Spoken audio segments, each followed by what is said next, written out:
sa ating mga sa Bilibid Prison po na napakaraming inililigtas ng Panginoon. May gawain po tayo doon sa City Jail, ano po, at sa pamumuno po ni Bishop Larry. Alam nyo, si Bishop Larry po ay ako'y nagpapasalamat dahil sa kabisihan po niya. Sa totoo lang, araw-gabi po siya ay nagtatrabaho kay Lord. Kaya lang, dahil sa mahal niya si Lord, kaya po ako'y nag-pray sa Holy Spirit kung po pwede po si Bishop Larry. Sumagot po yung Holy Spirit, pwede siya. Kaya nag-usap kami rito kasi sa totoo lang, idadaos lang natin ito ng simplihan lang. Kasi sabi ko, simple lang. Walang masyadong kagarbuhan. At pinag-isipan po natin na sa cover court natin ganapin. Sabi nila, Pastor, maulan, nabaha sa gitna. Saka walang stage. Sabi ko, sige, sa school. So, pinagpaalam ko po yung school doon sa principal para magamit po natin. Sabi nila, Pastor, naulan. Bumili po tayo ng tarapal para itaklop sana doon sa bubong. Saka dito sa kabila. Sabi nila, hindi na magagawa. Ay, di balik tayo rito, ano. Ay, kaya okay lang naman kasi kasya naman tayo rito. Sanay naman tayo sa siksikan na yan, no? Kaya po salamat sa Diyos at narito po kayo. At sana po ay pakinggan po natin ang misahe ng ating Panginoon. At ngayon po ay siya na po ang magpakilala sa kanyang sarili.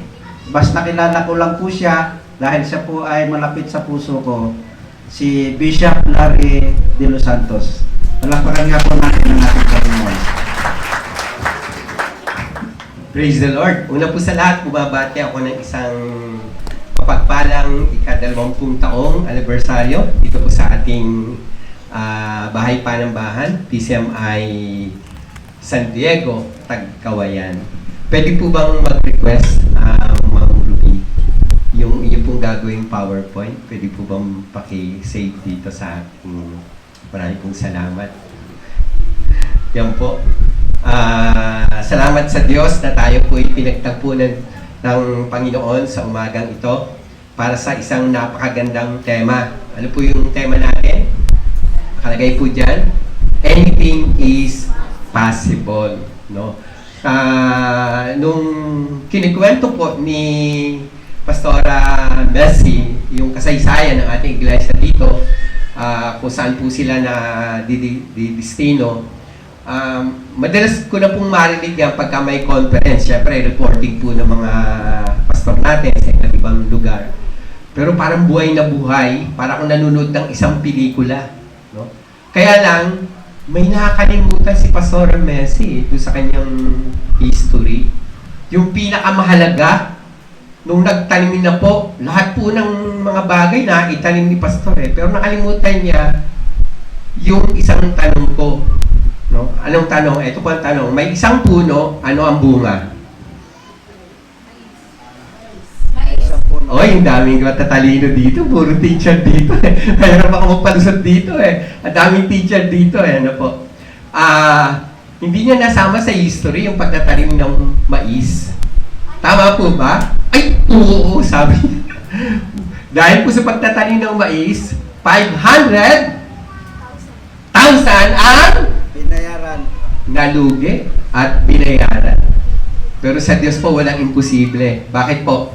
Yung 500,000. Ilang taong ginamit na Lord para bayaran yung 500,000? 4 na tao. Pwede mo parapakan natin doon si Lord. Sa tuwing makakarating po sa Tagkawayan, yung tibok po ng puso ko lumalakas. Alam niyo po kung bakit? Kasi napakalapit na lang po sa aking lupang Sinilangan. Ako po ay isang Taal na Bicolano sa bayan po ng ama, Robin Padilla. Yung mayor po namin doon ay kanyang kapatid. Tumakbo ng gobernador, natalo po, si Roger Padilla. At si Roger Padilla po ay isang Christian. Yung kapatid po niyang babae ay isang Christian din. Bagamat si Robert Padilla ay isang kapatid na Muslim. Ganun pa man, kami nagagalak dahil doon po sa bayang yon, marami akong himalang naranasan. Ako po ay ipinanganak sa bayan ng Larap. At pag nababanggit po yung Larap hanggang Paracale, adyan po ang mga ginto. Di po ba? Ang ginto po ng Bicol ay nasa Larap hanggang Paracale po yan. So, mayaman po kami doon sa ginto. Pero hindi po yun ang aming naging kabuhayan. Bagamat ang tatay ko po ay minero, tuwing Sabado-Linggo, kami po ay mangingisda. At kami po ay nangingisda sa Dagat Pasipiko. Yung dala-dala po naming bangka, halimbawa, pag kami pumalaot, ang lutang po ay ganyan. Pagbalik po namin sa bahay ng madaling araw, ang lutang po ay ganina na lang. Ano ibig sabihin nun? Maraming huli. At hindi po sa ating problema ang pera sa mga probinsyano. Tama po ba? Pero para makaipon po ako nun, sa dami po ng huli naming isda, alam naman, kainin lang namin lahat yun. So, iniikot ko po yung barangay namin para magtinda. Ang amin pong hinuhuli kapag madilim ay espada. Sino po nakakain ng espada? Gano'n pa kahaba ang espada? May ano po kasi, nung panahon namin, pag humuli ka ng maliit na espada na ganyan, lagot ka. Hindi mo pwedeng hulihin, pakawalan mo. At kapag nakahuli ka ng buntis ka na, pakawalan mo. Masunurin po kami nung panahon yung pinakakawalan po. Ngayon nung pumunta kayo ng Cebu, bibili kayo ng danggit, ganyang kaliliit. Ay, danggit, sorry po. Espada, ganyang kaliliit, di ba? Ilang peraso ang mahal. Alam niyo po ba? Iniikot ko po yung aming baryo. Pagka maliliit pong espada, yan po, ang benta ko po ay 12 peraso piso. Hindi kayo maniniwala. 12 pirasong espada na ganyang kahaba, piso. At kapag malalaki po, lumagpas sa ganyang po ang haba, 7 piso. Bakit po? Yung po masahe yun, 20. 20 po. Hindi 20. Hindi, naabutan ko po pala. Yes. Yes. Hindi 10 pesos, 10 centimo. Loko na ba? Parang ini-imagine nyo, ano kayang 19? Pag na nating isipin ko anong 19 yun. Pero alam niyo po ba, isang araw, dumating ang tatay ko. Paalis na po siya. Dala-dala niya yung gamit sa bangka. At sabi ko, Tay, naglalaro po ako nun eh. Hindi na ako ginulo ng tatay ko kasi naglalaro kami nun. Nung makita ko tatay ko paalis, sabi ko, Tay, sama ako. Sabi niya, sige. Tapos biglang nagbago yung isip ng tatay ko. Ay, sabi niya, huwag na. Malayong pupuntahan ko eh. Sunod ka lang sumama, bukas ka na lang ng gabi sumama. So sa madaling salta, tayo pong mga bata nung panahon yun, masunurin kung sasabihin ng magulang, susundin natin. Tama ba? Tingnan niyo po yung mga kabataan niyo, sabihin sa kanya, masunurin ka ba? To make the story short, hindi nga po ako nakasama. Nagising po ang nanay ko, alas 4 na madaling araw, supposed to be, doon ang tatay ko. Yung mga huli, inaayos na po. Alas 5, wala pa ang tatay ko. Alas 5 po, gising na kami. Nung paggising, nag-alala na ang nanay ko. Ang tatay niyo, wala pa. Alas 5 na. Naghintay po kami, alas 6, alas 7, alas 8, wala pa po ang tatay ko. Dumating po siya alas 9. Pero hila-hila po ng mga kaibigan naming mga mangisda ang bangka namin. Sapagkat ang bangka po namin ay wasak ng katig. Tapos, pagdapa na pong hinihila. Kasi pag ganun po, punong-puno ng tubig ang hilahin. So, padapa pong hinihila yung bangka namin. Tanong namin, anong nangyari? Nung naroon po sila sa Dagat Pasipiko, kasi taas ng gusaling alon ang bumungad sa kanila. Eh dahil ang tatay ko'y busy po, tinawagan siya. Laureano! Ikot mo yung bangka! May malaking alon! Nagulat po ang tatay ko. Paparating na yung napakataas na alon. At sa pagmamadali po niya, ang layunin niya, pahabol po sa alon. Yung pag-ikot po niya, tamang-tama po, nakatagilig yung bangka namin. At alam niyo nangyari? Doon sumalpok yung malakas na hangin. Kaya nasira ang bangka namin. Tumila po ng tatay ko sa ilang kilometro. It takes time para makalangoy siya pabalik. Ano po ang punto ko? Kung sumama ako noon, hindi niyo na po ako makikita sa harapan na ito. But with God, all things is possible. Bakit po? May layunin ang Diyos sa buhay ko. Kaya po niligtas ako sa tiyak na kapamakan. Pwede po bang palakpakan natin ang Panginoon? Pwede tayong lumuko at manalangin. Ang oras ko po ay 11:11. 11:11. Tayo po'y manalangin. Aming Diyos, dinadalain po namin ng aming pag-uusapan mula sa iyong salita, ipagtibayin mo sa aming mga puso. At anumang mga pag-aalilangan ay mabura. Naniniwala kami sa narinig naming pagbabalik tanaw sa kasaysayan ng iglesyang ito. Tunay po na napagtibay ang puso namin. With you, nothing is impossible. And anything is possible to those who believe. Pagpalain mo ang mga salitang aming pagbubulay-bulayan. Ibaon mo ng malalim sa aming puso at sa aming espiritu. Malaluhati ka sa aming mga buhay. Sa ipuan lahat ng pagdakila at pasasalamat sa pangalan ni Jesus. Everybody says, Amen. Amen and amen. Please open your Bible in the Gospel of Matthew. Matthew po. Matthew chapter 9. Oh, sorry po. Not Matthew, but Mark. Mark chapter 9 po. 20-27. Yan po. Sige po. Paki-open niyo po ang mga Bible po ninyo. Nandiyan na po ba kayo sa Mark? Mark chapter 9. Beginning with verse 20 to 27. Palitan po tayo ng pagbabasa. Unang pong talata, verse 20, Mark 9:20. Dinala nga na Jesus ang bata sa kanya. Nang si Jesus ay makita ng Espiritu, biglang pinangisay ito o ang bata. At pagkatapos po, ang bata ay natumba sa lupa at gumulong-gulong na bumubula ang bibig. 21, kayo naman po ang magbasa. Yung pagbabasa po na nakaalmusal. Okay po. Ready? Begin! 21. Parang dito na po nag-almusal. Tama, basa! 21.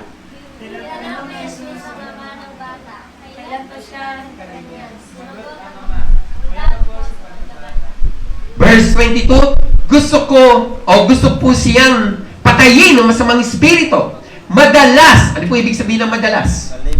Malimit. Madalas, inihahagis po siya nito sa apoy at tinatapon siya sa tubig. Subalit, kung may maggagawa kayo, kami po ay inyong kaawaan at tulungan ninyo. Verse 23, kayo ulit.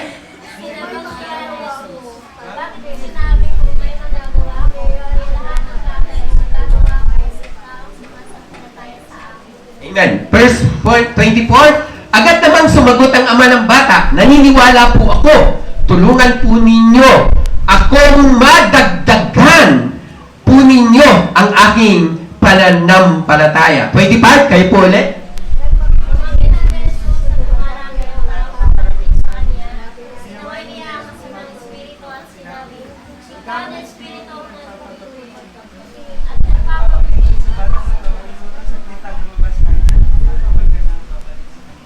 And 27, sabay-sabay po tayo magbasa. Nagsisigaw ang masamang espiritu, pinangisay ang bata at saka lumabas. Nagmistulang bangkay ang bata, kaya't sinabi ng marami, patay na siya. Verse 27, ngunit ang bata ay hinawakan ni Jesus sa kamay, ibinangon at ito'y tumayo. Ang Diyos sa magpala sa salitang ating pagbubulay-bulayan. Handa po natin isang mic. Sino pong Bible reader natin yan para mabilis? Nagtuturoan po yung dalawa. Si Diyosa po ba ng kagandahan o ang Diyos ng kagwapuhan? Prinsipe po ng kagwapuhan. Okay po. Sino? O yan, maganda po kayo ha, Bible reader, para mabilis po tayo. Okay po. Ang topic po natin ay, ang title po, ang pamagat ng ating topic ay, ayun na po, sabay-sabay natin basahin. Ang kapangyarihan ng pananampalataya. Ang kapangyarihan ng pananampalataya. Susing talata po, focus tayo sa verse 23. Sabi po dyan, kung may magagawa ako, pasinin niyo po, yun nakasulat sa tarpaulin natin. No? Meron po, if you can, question mark. Bakit po question mark? Ano ibig sabihin?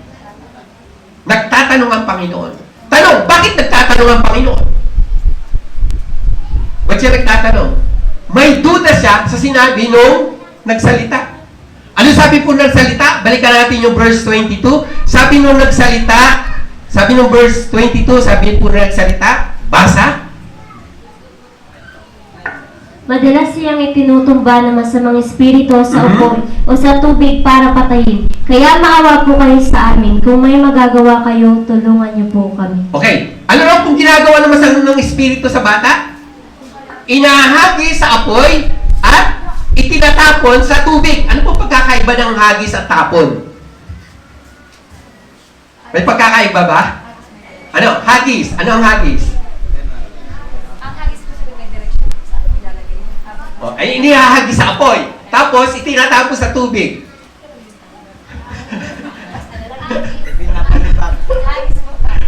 Pareho ko mas parsado yung tapon di ba? Pag hagis, ano ba? Diyan yung apoy. Hagis, apoy. Pag tapon, bubuhatin mo yun Hindi mo pwedeng itapos sa tubig kung hindi mo bubuhatin, di ba? Pagkatapos buhatin ng masamang espiritu, itatapos sa tubig. Di ba? Ang bigat. Anong posible mangyari pag inihagis ka sa apoy o tinapon ka sa tubig? Pag inihagis ka sa apoy, posible sunog. Lechon. Very good. Ano pa? Tupok. In short, pag hindi inalis, cremation. Abo talaga, di ba cremation? At kung sa tubig naman, itatapon, ano mangyayari? Posible mangyari? Lunod. Ano pa? Ha? Ano rin? Yun, medyo, di ba? Tapon sa tubig, posibleng ano rin? Ano pa? Kainin, kung mga ano, kainin ng isda. Buti mabait-bait dito, buti hindi agad pating. Kainin agad ng pating. Buti isda, maliliit pa lang yun, di ba? Konti-konti, dahil ka papatay, kagat dito, kagat doon. Paano kung pirana yun? Ibig sabihin, anuman sitwasyon, pwedeng mamatay ang bata. No? At kailan po nangyayari yun? Kailan po nangyari yun? Ang sabi po, nung tinanong ni Jesus, kailan pa siya ganyan? Ano sabi? Sa pool sa pagkabata. Sa pool sa pagkabata. Imagine niyo po yung situation ng batang yon. Napakahirap, imposible na may mangyari pa sa kanya. Pero pansinin niyo po ang pagkakabanggit na Jesus. Kung may magagawa ako, anong inaalis po ni Jesus sa tanong na yon? Sinasabi niya sa Ama, nagdududa ka ata. At ano po ang tumbok? Sabi ni Jesus, anything is possible to those who believe. Lahat ay mangyayari sa taong sumasampalataya. Tingnan po natin yung background. Ang background po niyan ay mayroong contrast.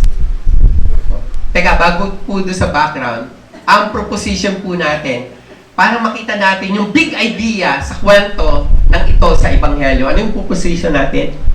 Anything is possible to those who believe. Natutuwa po ako nung marinig ko yung mga patotoo ni Rose Maligaya.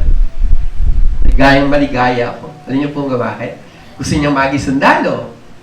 gusto niyang sumubok sa BGNP, no? Tayo po ay lagi pinapapasok sa BGNP, Manila City Jail, at sa mga presinto sa Metro Manila. Lahat na po naikot namin, especially nung pandemya. At natouch po yung puso ko nung sinabi niyang lahat pinasok na niya at umabot sa magkano? 100,000 pero hindi pa rin siya nakatulog. I'm a reserve officer ng Philippine Army. Ang rango ko po ay Master Sergeant. Ba't ganun kataas yung rango ko? Mataas na ba yung rango niyo? Master Sergeant. O di ba, mataas na yung Master Sergeant. Hindi lang Sergeant, Master Sergeant. Bakit po? Graduate po ako ng accountancy. Kaya tumaas yung rango ko ng Master Sergeant. Pangarap ko pong maging super milyonaryo. Kaya po yun ang pinasok kong kurso. Alam niyo po ba ang mga pangarap ko sa buhay? Matindi. Sumuko ang nanay ko. Unang pangarap ko, maging pare. Sabi ng nanay ko, ang mahal naman.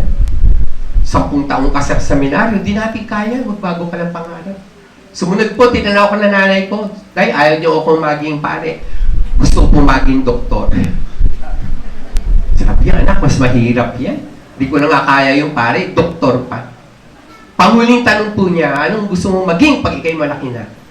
Puro imposible po talaga ang aking pangarap. Sabi ko, ayaw niyo akong maging pare, ayaw niyo akong maging doktor, piloto na lang po. Sabi ng nanay ko, bahala ka na sa buhay mo.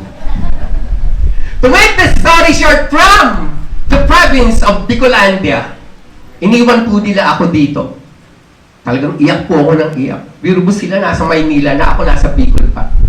Pero nung dumating yung oras ko, sabi ko, makakarating na rin ako sa Maynila. Pagdating ko sa Maynila, tuwang-tuwa ako makita ko yung Maynila. Pagdating ko po doon sa tinitira namin at anong buhay ng pamilya ko, iyak ako ng iyak. Iyak ako ng iyak. Nung dating ko po nung Pasko, imagine mo Pasko, bagong salta ka na Maynila, pagkatapos sabi ng nanay mo, walang aalis, tulog kayong lahat. Bakit po? Wala kaming handa. Paskong Pasko. At alam niyo po, habang nakatulog ako doon sa kwarto, apartment po kasi yung tinitira namin, doon po sa 2 kwarto, kami sa 1 kwarto, kaharap po namin yung bituin. So nakikita ko yung mga putok ng lucens, ng paputok. Iyak ako ng iyak. Sabi ko, Lord, darating ang araw, magsasaya kami ng Pasko kasi may handa kami sa mesa. At alam niyo po, nag-working student ako. Pinag-aral ko po ang sarili ko, high school hanggang college. And thanks be to God, nakagraduate naman po ako ng accountancy. Bakit po accountancy ang pinili ko? Kasi mas madaling yumaman pag accountant ka. Di ba? Sino po mga accountancy dito? Mas mabilis pong yumaman pag accountant ka. No? Bakit po? Kasi pangarap ko, pag ako'y naging accountant na, matutupad ko pa rin yung gusto kong maging. I want to be an NBI agent. Pag NBI agent ka kasi, pag accountant ka, pwede ka. Bakit po? Kasi ang accountancy po, mayroong subject, 8 subject na law. So, pwede ka rin sa NBI. So, yun pangarap ko. Talagang taas ng pangarap ko, ano? Pero alam niyo po, kagagraduate ko pa lang, nabasa ko na po, ang 2 tao na hindi makakapasok sa langit. Tanong nyo, sino-sino yun? Number 1 daw po, abogado. Bakit daw po hindi makapasok sa langit? Sinungaling. Number 2 po, accountant. Bakit daw po? Magnanakaw.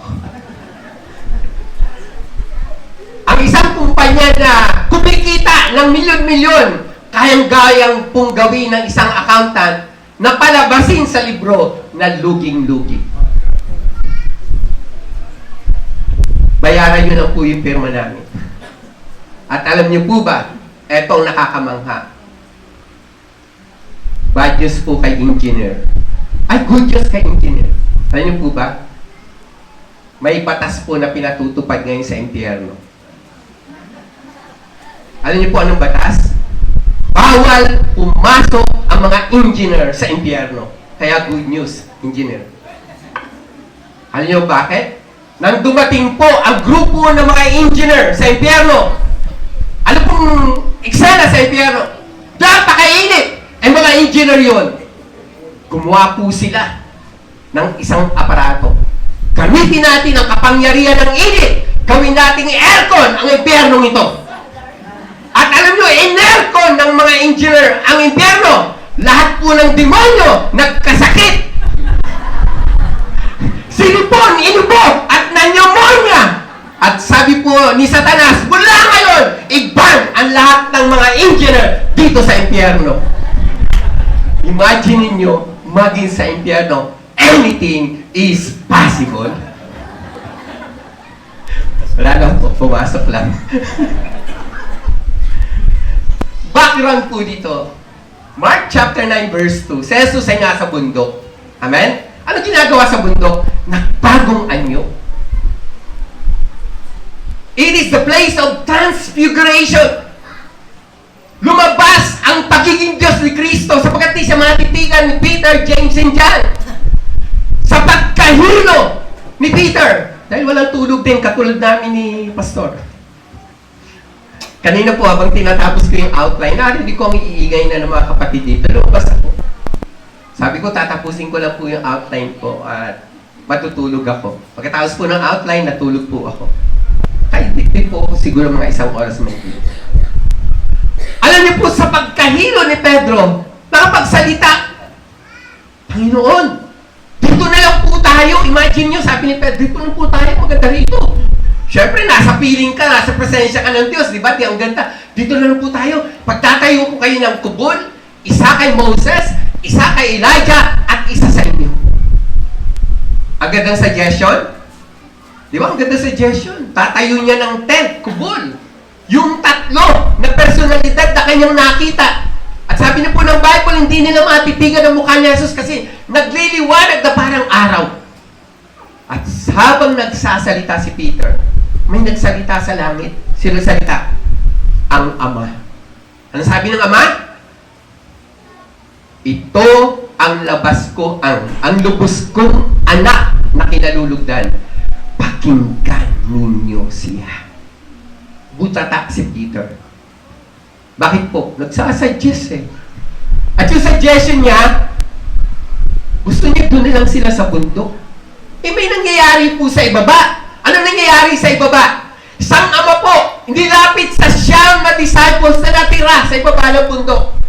Sabi ng ama sa siyam, mga alagad ng Panginoon, tulungan niyo po ako. Narito po ang aking anak na pinahirapan ng demonyo. Iniahagi sa apoy at tinatapos sa dagat. Sa tubig. Ayoko magdagdag magbawas. Tubig. Tinatapos sa tubig. Pagalingin niyo po siya. Pero ano nangyari? Hindi napagaling ng mga disciples. At dyan po yung tema natin. Anong tema natin?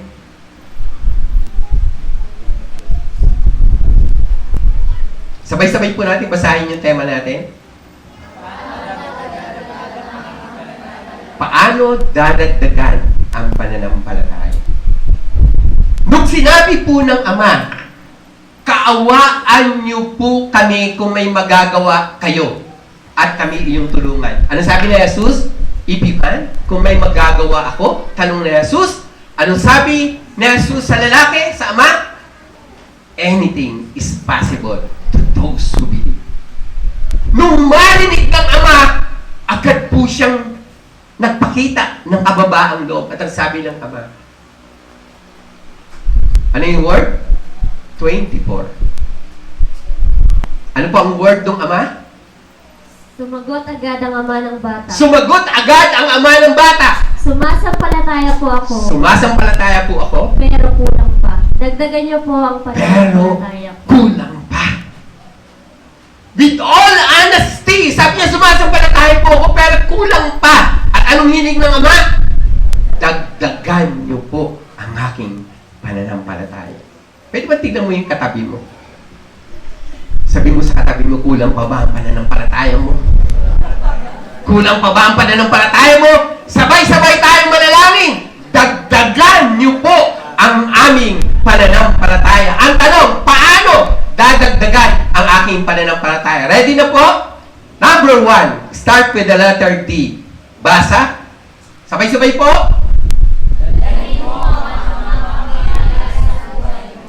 Dalhin mo, no, ang anumang pangyayari sa buhay mo. Kanino dadalhin? Kanino dadalhin?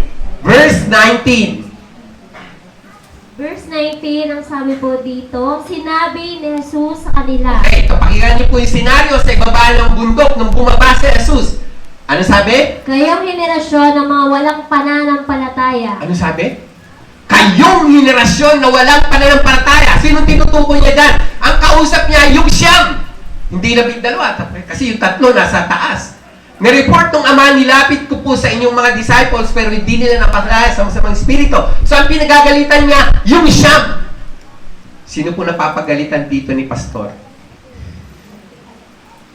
Pastor, mayroon po masamang espiritu doon eh.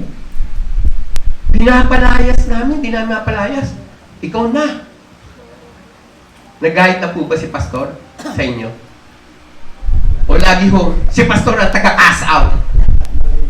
Di ba yung si Pastor taga-cast out, basta may cast in naman sa kanya?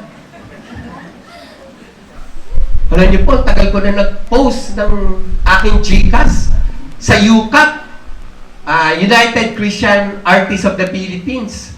Puro post lang mo ng Gcash. Wala akong cash in. Ang nangyayari po sa akin, puro cash out. Lagi tagalabas po, walang cash in. Kahapon po, bago kami umalis ni Pastor sa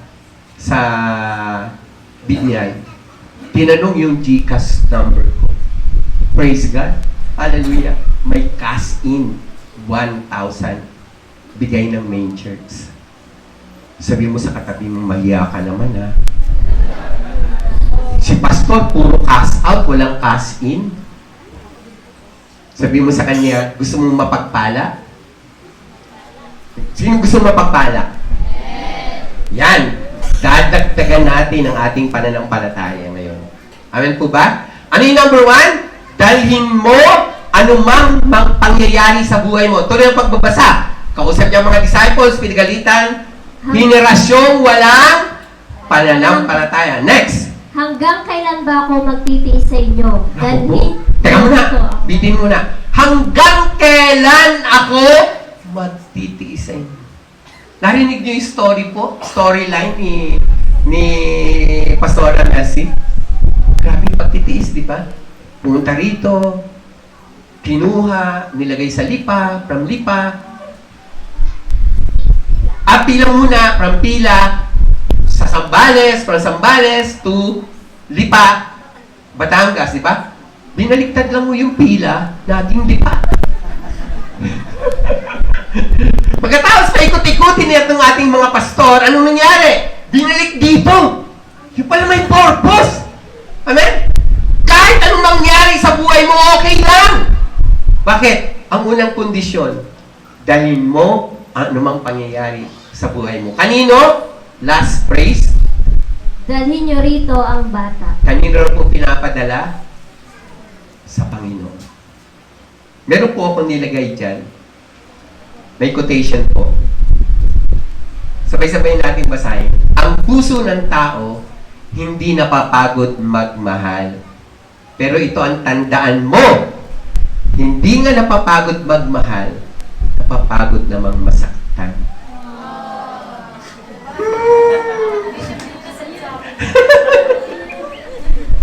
Napapagod namang masaktan, mga kapatid. Huwag yun naman mo laging nasasaktan yung puso ng ating mga pastor. Di ba? Si Jesus po, sakit na sakit ang puso. Bakit po? Ang sabi niya? Hanggang kailan ko pa kayo makakasama, mga henerasyon, walang pananampalataya? Hanggang kailan ko pa kayo mapagtitiisan? Pero in spite of that negative ambience, positive si Jesus. Ano positive niya? Dalhin niyo rito ang bata. Ano man ang kalagayan mo ngayon? Dalhin mo ang pangyayari kay Jesus. Next quotation po na nilagay ko doon. Sa dami ng tao sa mundo, di na mahirap maghanap ng taong mamahalin. Ulitin ko po. Sa dami ng tao sa mundo, di na mahirap maghanap ng taong mamahalin. Alam mo kung anong mahirap? Hanapin yung taong deserving. Tama naman, di ba? Bakit po ba kayo hanap-hanap ng taong mamahalin? Si Jesus, mula noon hanggang ngayon, mahal na mahal tayo.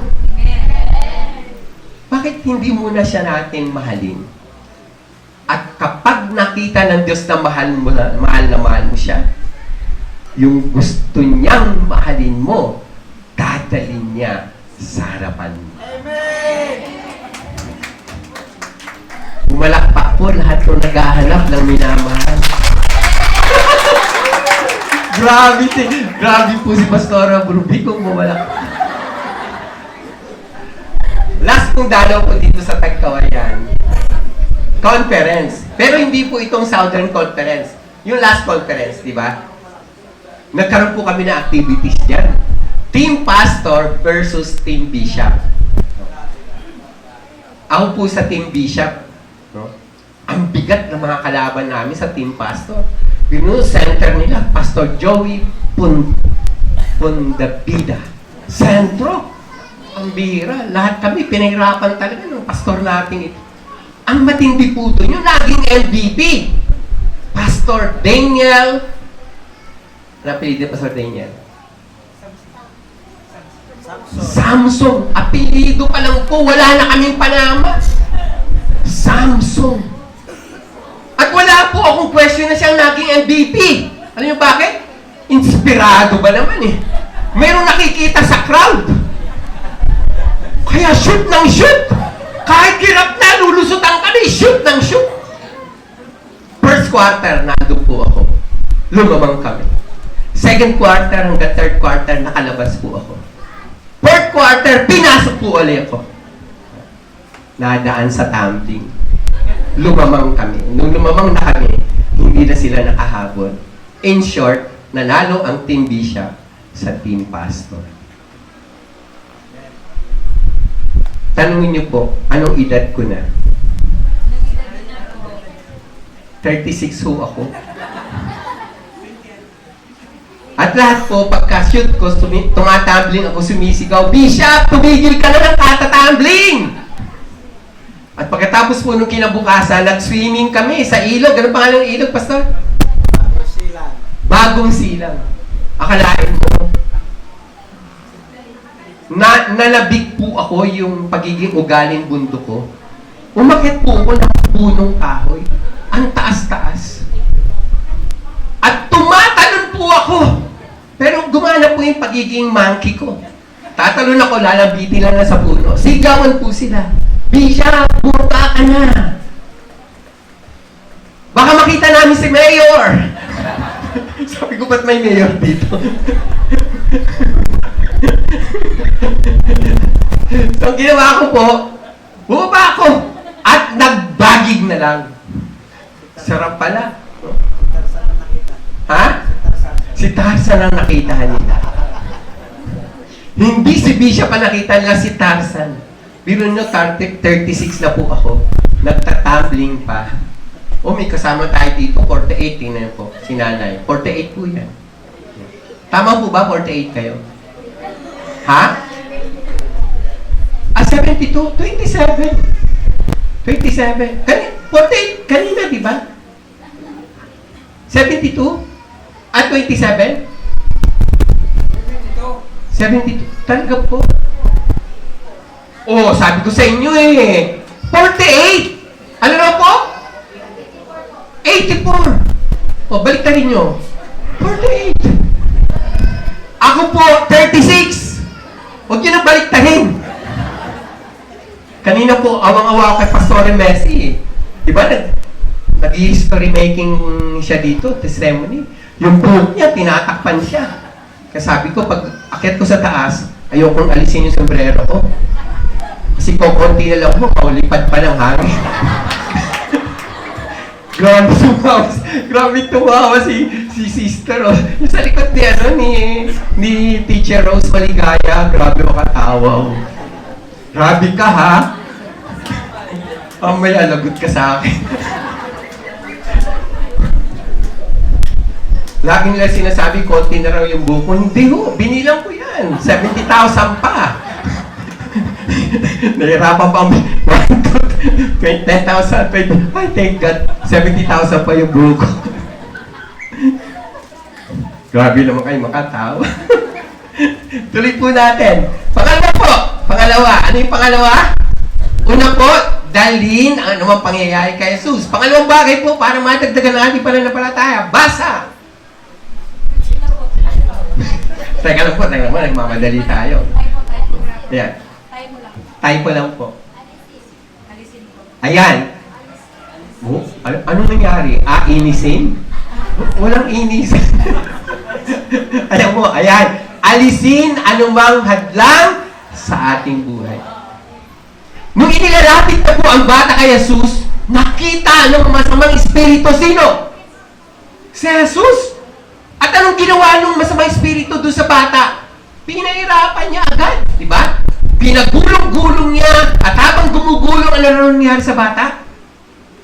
Ano po nangyari sa bata? Ano nangyari? Bumubula ang bibig. Ikaw nga po pagulungin ng pagulungin kung hindi ka bumula ang bibig. At habang gumugulong ang bata, tinanong ni Jesus, anong tanong? Sige, basa. Kailan pa siya nagkaganyan? Tuloy? Sumagot ang ama, mula pa po sa pagkabata. Mula pa po sa pagkabata. Kung ikaw po ay isang ama at ang anak mo ay pinapahirapan mula sa pagkabata, anong gagawin mo? Anong gagawin mo po? Gagawin mo ang lahat. Pagalingan siya. Amen? Do you remember woman from Syrophoenician? Pag sinabi pong Syrophoenician, beyond the river Jordan, hindi po siya taga-Hudyo. Nalaman po niya na si Jesus ay dumating sa bayan nila. Sigaw siya ng sigaw. Anak ni David, kahabagan niyo po ako. At alam niyo po, pagka ang babae na nagsigaw, malalaki po tatagimik na. Sino ka-powerful ang mga babae? Sabi po ng mga disciples, Panginoong Jesus, pagbigyan niyo na po itong babaeng ito. Kanina pa sigaw-sigaw. Sakit na ng tenga namin. Pakinggan niyo na siya. Aba, nagsalita si Lord. Sabi ni Lord, ako'y sinugo, hindi para sa tagalabas. Ako'y sinugo para sa nawawalang tupa ng Israel. Nung marinig ng babae na si Jesus ay sinugo para sa nawawalang tupa ng Israel, anong ginawa ng babae? Tumakbo siyang papalapit kay Jesus at nagpatira pa. Very good. Nagpatira pa po siya. At kasunod ng sinabi na Jesus doon ay mas matindi. Nung nakita niya nagpatira pa, ang pagkain ng anak ay hindi pwedeng ibigay sa aso. Gusto niyo po ba pag lumapit kay Lord, tawagin niya kayo, hoy aso. Payag kayo? Pambira, tatawagin kang aso. Although indirect, di ba? Pero ang sabi po na Jesus, ang pagkain ng anak ay hindi dapat ibigay sa aso, lalo pong lumuhod ang babae at sumamba kay Jesus, sabay sabi ng salitang, Panginoon, totoo po. Ang bawat mumo, sabi niya, ang totoo po na walang karapatan ng aso na kainin ang pagkain na para sa anak. Pero, may pasubali yung babae. Ang bawat mumo na nauhulog sa pagkainan ng anak ay may karapatan ng asong kainin ito. At alam niyo po nang marinig yun ni Jesus, ano sabi ni Jesus?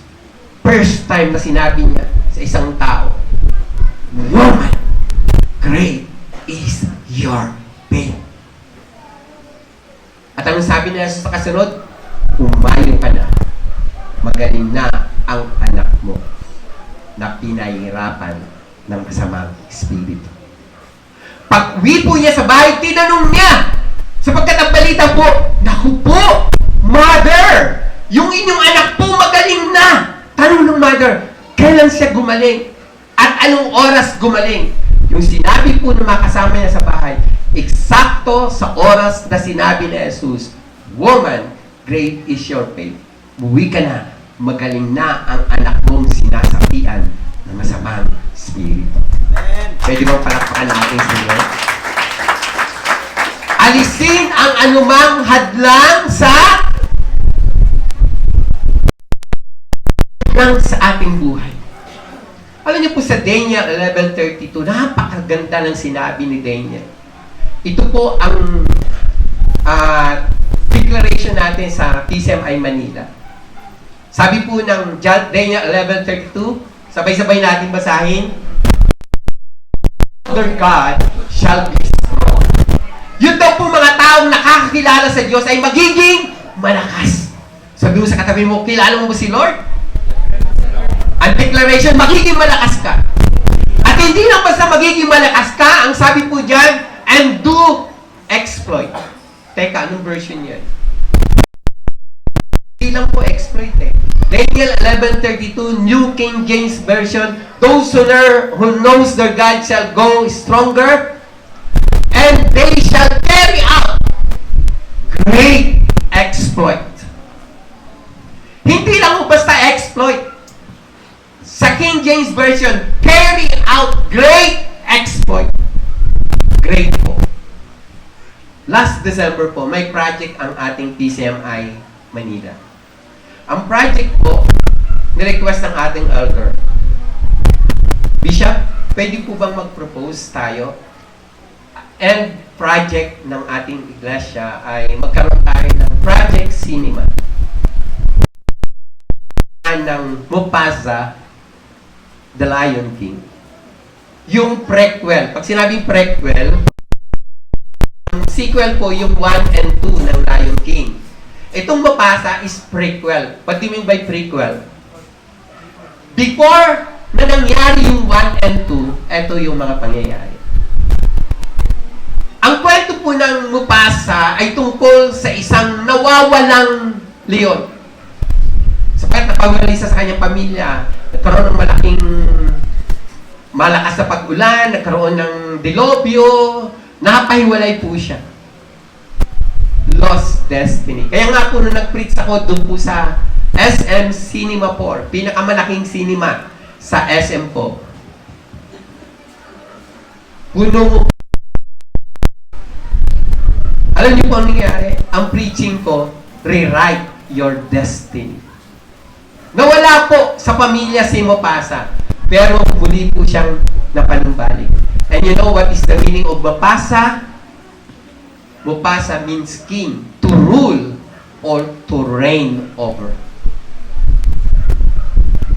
Nung sinuggest po yun ng ating elder, lahat po ng mga elders ay nag-aalinlangan. Sabi niya,